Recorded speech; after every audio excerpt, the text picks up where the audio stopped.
Day 135 of the war in Gaza, the IDF is finalizing plans to move on to Rafah. The plans will be considered by the War Cabinet for approval. And just over the border in Egyptian Sinai, the Egyptian army is building a walled encampment for a potential flood of Gazan residents attempting to break into Egypt to escape the advancing Israeli operation. ILTV's Steve Leibovich has more.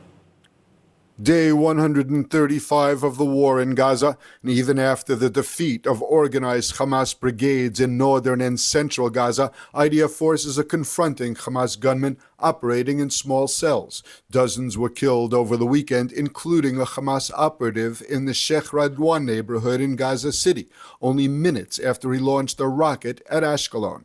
The rocket was intercepted by Iron Dome air defense. Meanwhile, all eyes are on the potential IDF entry into Rafah on the Egyptian border. The city has 4 remaining Hamas brigades and includes some 1.3 million residents, mostly displaced from other areas of Gaza. The IDF is due to present the War Cabinet with detailed plans for entering Rafah. The plan reportedly provides for relocating residents to other parts of South and Central Gaza, but not to the north of the Strip. Defense Minister Gallant and War Cabinet Minister Benny Gantz have indicated that if there is no hostage deal reached by Ramadan, which begins around March 10th, the IDF should go into Rafah. Prime Minister Netanyahu said those saying not to enter Rafah want Israel to lose the war. הלחץ הצבאי שלנו עובד. אנחנו סוגרים על החמאס בבירת הטרור ח'אן יונס. בימים האחרונים הגענו למקומות שהאויב לא דמיין שנגיע אליהם. מי שרוצה למנוע מאיתנו לפעול ברפיח, בעצם אומר לנו, תפסידו במלחמה. אני לא אתן לזה יד. The U.S. is saying it wants to see the Israeli plan in advance. Without that credible plan, a major operation in Rafah would be a disaster. We agree with that. And we're continuing to talk to our Israeli counterparts about what that plan might look like. Egypt is taking the expected Israeli advance into Rafah seriously, concerned that Gazans may flee into the Egyptian Sinai. Egypt is building a walled enclosure. Egyptian officials told the Wall Street Journal that the enclosed 20-square-kilometer site could house over 100,000 people, as Cairo makes contingency plans ahead of a possible Israeli operation in Gaza's southernmost city. Egypt is concerned that an Israeli operation in Rafah could lead to masses of Palestinians attempting to break through the border and take shelter in Egyptian territory. Egyptian officials said that Palestinians would be barred from leaving the area, which is not close to any Egyptian towns, unless leaving for another country. The possibility of a military operation in Rafah, with the possibility of the crossing closing down, with the possibility of spillover, the sort of the Egyptian nightmare, if you like, in a sense, is one that is right before our eyes with Ramadan looming. Over the weekend, Prime Minister Netanyahu pledged to provide safe passage for civilians out of Rafah without specifying where the large number of people massed near the border with Egypt would go. Mediated talks for the release of the Israeli hostages in exchange for an extended pause in fighting have been stalled but not ended. Officials involved in the process say they expect a deal during the month of Ramadan, which begins March 10th. Hamas Qatar-based political leader Ismail Haniyeh blamed Israel for the lack of progress in the talks, which were held last week in Cairo, with Israel choosing not to send a representative to the final day of talks because Hamas was still insisting on what Prime Minister Benjamin Netanyahu once again described as delusional demands. Prime Minister Netanyahu reiterated that Israel wants a hostage deal, but not at the cost of ending the war to defeat Hamas. המשא ומתן הזה מחייב עמידה איתנה.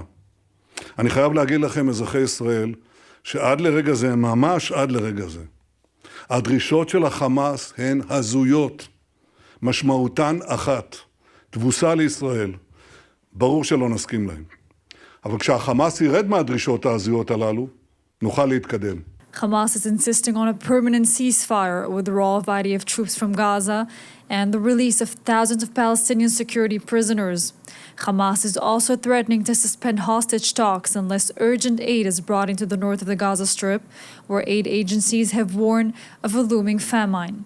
You know, the time is not in our favor. We made some good progress in the last few weeks in the negotiations, and we've been trying to reach an agreement between the two parties, yet the last few days has not been progressing as expected, and I believe there are still differences in place. U.S. President Joe Biden said he continues pushing hard to move the parties toward an agreement. There has to be a ceasefire temporarily to get those hostages. By the way, we're in a situation where there are American hostages, American citizens are being held hostage. It's not just Israelis, it's American hostages as well. And, my hope and expectation is that we'll get this hostage deal, we'll bring the Americans home, and the deal is being negotiated now, and we're going to see where it takes us. And joining us now is a member of Knesset for the Likud, Dan Iluz. Dan, there are reports of gaps in the positions between Israel and the U.S., especially what will be in post-war Gaza. The UN Security Council is due to meet this week. Do you expect the U.S. will continue vetoing demands for a ceasefire? First of all, we were very thankful for the support of the U.S. Throughout this war. And we believe that the alliance between Israel and the U.S. will stay strong because it's based on common values and on the understanding of this common threat of radical Islam, which Hamas is a part of. There are sometimes some disagreements, yes. It's no secret that the U.S. would like to see the development of a Palestinian state on the day after this war. And we in Israel see this as a very big problem because that would be like giving a prize to terror. But these are disagreements between allies, between friends, and not between enemies or competitors. And so I'm confident that we will find ways to deal with these disagreements also in the long term. Really, in the recent hours, it was decided really in one strong voice, no Palestinian state. What do you have to say about that? I think it's clear that even people who support the idea of a Palestinian state on regular days cannot really support it as a result of what happened on October 7th. I mean, if we have a Palestinian state established after October 7th, after this war, then that would be like giving a message to history that violence brings diplomatic gains. It would be like creating a state whose moment of creation was a massacre. October 7th was terrorism. It would be creating a state that could not afterwards develop into a peaceful state because its very creation would be in bloodshed. And therefore, that's not something that's even people who support the idea of a Palestinian state. The timing right now is something that we in Israel, from left and right, everyone on every side of the aisle believe that now is not the time to be speaking about a Palestinian state. Yes, Dan, on to something else. There has been a massive escalation by Hezbollah, with Israel responding. It still seems neither side is really interested in war, but are we heading in that direction? Look, Israel has said from the start that we want to stay laser focused on Gaza in order to defeat Hamas, that terrorist group that did the October 7th massacre. However, we will not be able to live with a similar threat on our northern border in the long term. And so the way things look right now, I have to be honest, I'm not very optimistic when it comes to the diplomatic gestures that are trying to be made in the northern border in order to try to get to some sort of agreement that will prevent war. I'm not optimistic, but still, there is still some time, and we're still giving it a shot in order to, on the one hand, stay laser focused on what's going on in Gaza, and also because we as Israelis, we don't like war. We don't want war. We always prefer trying to get our security through diplomatic means. However, when push comes to shove, if we need to go to war also in the northern front in order to ensure the security of our citizens, we will be ready for that. And I can promise you that Hezbollah will regret the day that it decided to attack Israel the way it's doing every day now, and it will regret getting us into this war. Yes, now on to the other front. The IDF has reportedly readied plans to enter Rafah on the Egyptian border. Do you expect that will happen before or after Ramadan, which starts about March 10th? And is Ramadan even taken into an account? So we have to be honest. Right now, we're in a war in Gaza, and we said very clearly that our goal is to completely eradicate Hamas. This cannot be done without going into Rafah, where there are still 2 battalions of Hamas, which are fully work fully, because we didn't yet address that, and therefore entering Rafah is going to happen. It's we have no other choice, and that's what the Prime Minister said. The other minister, Minister Gantz, has made it clear that it could happen also in the middle of the Ramadan. Israel is definitely very sensitive to religious sensitivities of all religions. However, when we're in war, the number one thing that we need to take care of is the security of our citizens, and also to ensure our soldiers have everything they need in order to achieve the mission. And therefore, we'll need to go into Rafah. I'm not sure, and to be honest, even if I knew, I probably wouldn't publicize it on television. But so we don't know the exact timing of when this will happen, but it will happen because we need to eradicate Hamas. Of course, MK Ilus, thank you so much for joining us today, and stay safe. Thank you. Experience the power of truth with ILTV News. If you're looking for quality content and captivating visuals, join our news community and become an integral part of our team as we embark on a mission to unveil the real Israel, dismantling the web of lies and misinformation that surround reporting on Israel. By subscribing to ILTV News, you will not only have access to the latest updates, but you will also amplify our message, creating a ripple effect that carries the truth far and wide. Subscribe today and help reshape the narrative. Available on the web, Android, and Apple. Defense Minister Yoav Gallant disclosed that over 30 UNRWA employees actively participated in the October 7 massacre, including kidnapping civilians and soldiers, which once again raises serious concerns about the integrity of the UN agency and its role in the region. And ILTV's William Sharon has the details. In a press briefing on Friday, Defense Minister Yoav Gallant disclosed new startling information about UNRWA employees in the October 7th massacre. According to Gallant, Israel possesses intelligence indicating that over 30 UNRWA employees actively participated in violent acts, including the kidnapping of civilians and soldiers. This revelation once again raises serious concerns about the integrity of the UN agency and its role in the region. Gallant presented evidence suggesting that 12% of UNRWA's 13,000 employees are linked to the terrorist organization in Gaza, with 1,468 actively involved. Shockingly, these individuals hold seemingly harmless positions within the organization, such as social workers, school counselors, and math teachers. Gallant also shared a video captured by security cameras at the Erez crossing on October 7th, showing Palestinian Red Crescent medics aiding a wounded Nukhba terrorist. In a separate development, Israeli officials released a video showing a UN relief worker, identified as Fasil al-Muslimi al-Nami, clearly kidnapping a murdered Israeli man during Hamas's October 7th massacre, providing yet again UNRWA's roots in cooperation within Hamas in Gaza.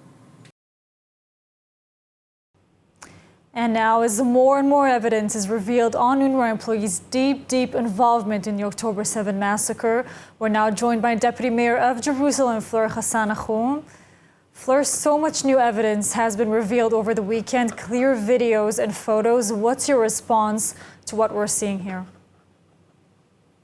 Well, I wish I was surprised. We already know from a few weeks ago from the expose that was done by various organizations and Israel and the IDF of the involvement of so many UNRWA staff from Gaza on October 7th in the kidnapping. Yesterday, we saw a video of one of their employees essentially kidnapping a dead body of a soldier, somebody that showed up on October 7th just to add to the festival of killing that happened on that day. And unfortunately, UNRWA is an organization who's from the core, rotten to the core, because from its very inception, the idea of UNRWA was never the resettling of refugees. The idea of UNRWA was keeping the wound open and trying to somehow use that delusion that the refugees could go back to whatever homes they came from to cancel the 1948 declaration of the State of Israel. And that's really been the purpose of UNRWA.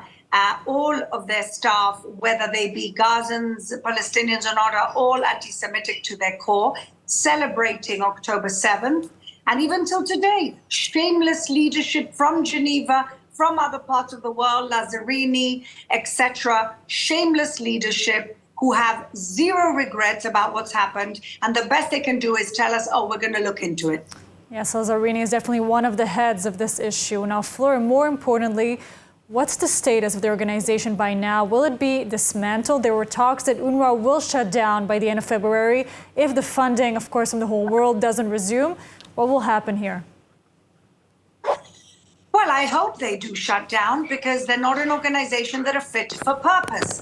Just as an example, their educational system is something that is taking us further away from peace and not closer to peace by teaching children to glorify martyrs and to hate Jews, not Israelis, and the fact that Israel shouldn't exist or can't exist. And essentially the whole ethos of their education is essentially one day we're going to kick out all the Jews and you're going to go back to your lands. That's how they teach. And so I'm very much hoping that this organization that has proven completely useless in helping the Palestinians in any way, including in preventing the aid coming in, the humanitarian aid coming in these days from falling into the hands of Hamas. They can't even do that.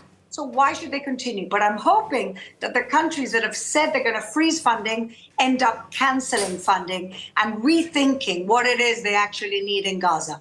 Do you see it really being saved, given the current horrifying circumstances? Because at this point, the whole world cannot stay silent anymore. It cannot turn a blind eye because everything's on there. I mean, everything's out there. Look, I'm hoping, but nothing surprises me because, as we know, the UN is an inherently Israel-biased organization, and they essentially are the umbrella organization which created UNRWA to begin with. And unfortunately, when you have people like the man we just saw on your screens, Griffith, talking about the fact that Hamas is not a terror organization, the UN doesn't ascribe Hamas as a terror organization, who knows what they will do? They are corrupt to their core, not just corruption in terms of moral corruption with the Israeli conflict with Hamas. They're also actually financially corrupt with this, their head, their director for many, many years, Kernball, having had many left in a cloud of suspicion of what he did, zero accountability to donor countries. And so it should be shut down for millions of reasons, but basically because they've actually done nothing for the Palestinians. Very problematic. Fleur, thank you so much for joining us as always. Thank you. Warnings of war in the north were heard from both Israeli and Hezbollah leaders. At the same time, despite a week of deadly exchanges, both sides say they would rather avoid a full-scale war. And ILTV's Steve Leibovich reports. The rhetoric of coming war with Hezbollah is rising. There have been numerous warnings to Hezbollah of what will happen if they continue their cross-border aggressions against Israel since the start of the war with Gaza. This was the latest threat from Defense Minister Gallant. אין לנו עניין במלחמה, אבל אנחנו חייבים להתכונן. למטוסים שטסים עכשיו ברגעים האלה מעל שמי לבנון יש מטרות. הם יודעים לתקוף אותם, הם יודעים לשנות את התקיפה ממקום למקום. אנחנו יכולים לעשות גזור הדבק מעזה לביירות. אנחנו לא רוצים להגיע לזה. המחירים למדינת ישראל הם מחירים כבדים, הם קטסטרופליים ללבנון ולחיזבאללה. Gallant said that even now Israel remains open to the idea of a negotiated agreement in the north while preparing for war. אנחנו יכולים לתקוף לא ב-20 קילומטר, גם ב-50 קילומטר, וגם בביירות וגם בכל מקום אחר. יש עוצמה חזקה מאוד לצה"ל, מאוד מאוד משמעותית. אנחנו לא רוצים להגיע למצב הזה. אנחנו לא רוצים להיכנס למלחמה, אלא מעוניינים להגיע להסדרה שתחזיר בביטחון את תושבי הצפון לבתיהם תחת תהליך הסכמי. אבל אם לא תהיה ברירה, אנחנו נפעל על מנת להחזיר אותם ולייצר להם את הביטחון המתאים. הדבר הזה צריך להיות ברור גם לאויבים שלנו וגם לידידים שלנו. Thousands in South Lebanon attended the funeral of Ali al-Debs, a commander in Hezbollah's elite Radwan unit who was targeted and killed in an Israeli strike in Nabatea. This triggered a series of rockets fired into Israel in retaliation. In a speech from his bunker in Beirut, Hezbollah leader Nasrallah said Israel would pay a price in blood for its recent attacks. هو بده يوقف، نحن بنقول له هذا يزيدنا حضورا وفعلا واشتعالا وغضبا وفعالية وأيضا توسعا. Cross-border Hezbollah attacks have taken place daily since the start of the war in Gaza. Israel has responded by striking Hezbollah targets with deadly accuracy all over South Lebanon, killing some 200 Hezbollah fighters. During a meeting at the Munich Security Conference, President Yitzhak Herzog and U.S. Secretary of State Antony Blinken reaffirmed their commitment to Israel's security and discussed efforts to secure the release of the hostages held by Hamas. Blinken also highlighted opportunities for Israel to normalize ties with the Arab neighbors. President Yitzhak Herzog and U.S. Secretary of State Antony Blinken held a crucial meeting on the sidelines of the Munich Security Conference. Blinken reiterated U.S. efforts to secure the release of the hostages held by Hamas, emphasizing the Biden administration's commitment to Israel's security. President Herzog expressed gratitude for U.S. support and emphasized the priority of bringing back the hostages. He also stressed the importance of upgrading humanitarian aid in accordance with the international law. According to an Axios report, Herzog secretly met with Qatari Prime Minister Sheikh Mohammed bin Abdulrahman Al Thani on the sidelines of the Munich Security Conference to discuss the negotiations aimed at securing the release of the hostages in Gaza. This while most contact between Israel and Qatar since October 7 have been headed by Mossad Director David Barnea. Regarding Blinken's comments on the opportunities for Israel to normalize ties with Arab neighbors, Herzog noted the need to study these opportunities while ensuring Israel's security. He emphasized the importance of undermining Hamas infrastructure. We're thinking as well of the genuine opportunities that lie before us for a better, more secure future for Israelis, Palestinians, and all of our friends in the region. There's a lot of work to be done to move toward that future, but I'm grateful for President Herzog and our work to not only think about it, but to help realize it. The Saudi ambassador to the UK recently expressed Saudi Arabia's interest in normalization with Israel, conditional on the creation of a Palestinian state. Blinken reiterated during his visit to Israel that Saudi normalization hinges on ending the Gaza war and progressing towards a two-state solution. I think there's an extraordinary opportunity before Israel in the months ahead to actually, once and for all, end that cycle. And it's because there's some new facts that didn't exist before when there were efforts to make peace between Israelis and Palestinians, starting with the fact that virtually every Arab country now genuinely wants to integrate Israel into the region, to normalize relations if they haven't already done so, to provide security assurances and commitments so that Israel can feel more safe and more secure. And now let's take a look at the weather forecast. Rainy showers are expected around most of the country tonight with lows of around 10 degrees Celsius or 50 degrees Fahrenheit. Then tomorrow we will see more rainy showers, seeing highs of about 18 degrees Celsius or 64 degrees Fahrenheit.